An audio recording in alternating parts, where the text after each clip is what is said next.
Russia's war machine is in full swing, and while, or precisely because the first year of war was an absolute disaster for them, they have stepped their game up a notch, upgrading old weapons as well as inventing and developing new ones. Now, having said that, so far none of these new Russian inventions have been of the caliber that they would change the course of the entire war. Some of the things we will introduce here are only in the test phase. The Russians also face the same problem the Ukrainians do, which is primarily a lot of asymmetry on the battlefield. Big, modern, expensive equipment like a new tank can sometimes be destroyed by a small FPV drone worth less than $1,000. New inventions don't stay new for long also. There are many new ideas, but mass producing something is a totally different story. What these inventions do, though, is increase the difficulty for the Ukrainian armed forces and increase the inflicted damage on Ukraine and its population. So, welcome to Talking Tactics, where this week we want to introduce a couple of new Russian weapons and developments of the past years and see how or what damage they do on the actual battlefield. Maritime drones. After Ukraine bolstered some pretty substantial successes with their newly developed maritime drones, Russia obviously felt the need to catch up.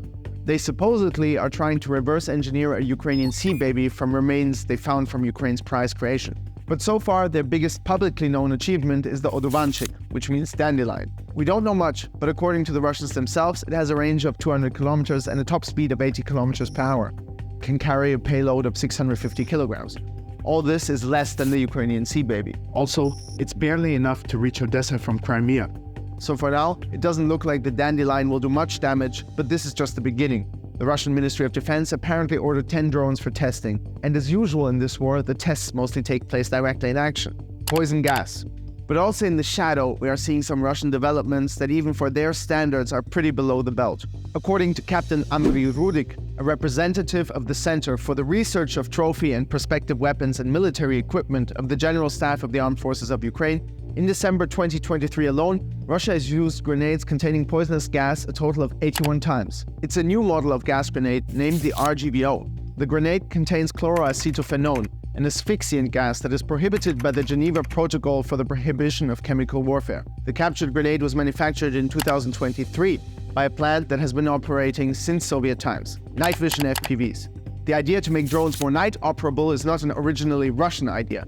Last summer, Ukrainian developers also started testing night vision FPVs. But the Russians have apparently managed to mass produce these to the extent that since the beginning of winter, they are really causing some havoc. The internet sadly is full of videos that prove it.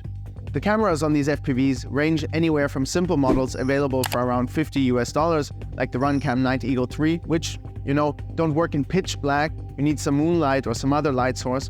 But the Russians have also been using cheap thermal models like the UTI 260M, which costs around $290, or Victor 328B, which costs $340.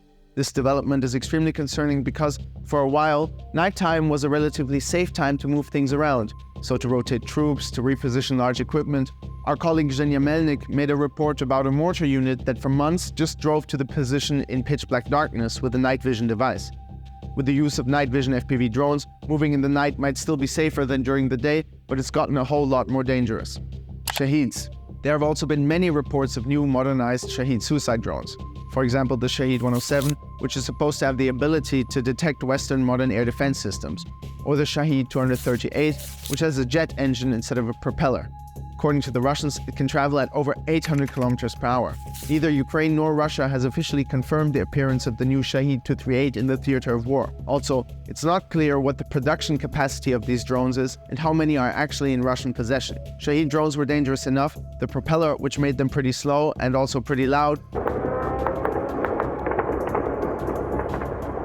was from a Ukrainian perspective one of the good things about them. But a fast drone, or using them not because they are so efficient as an attack drone, but to spy out the position of air defense systems, is a serious threat. Missiles. In December, in light of another massive Russian missile attack, the following video surfaced, showing a Russian Kh-101 cruise missile firing off decoy flares. Then, pictures surfaced of the debris, but we still don't know what exactly this missile releases, since there is no smoke trail visible in the video, pointing to spectral flares, for example, or chaff, often made up of thin metal strips or fiberglass threads, which is meant to confuse radars.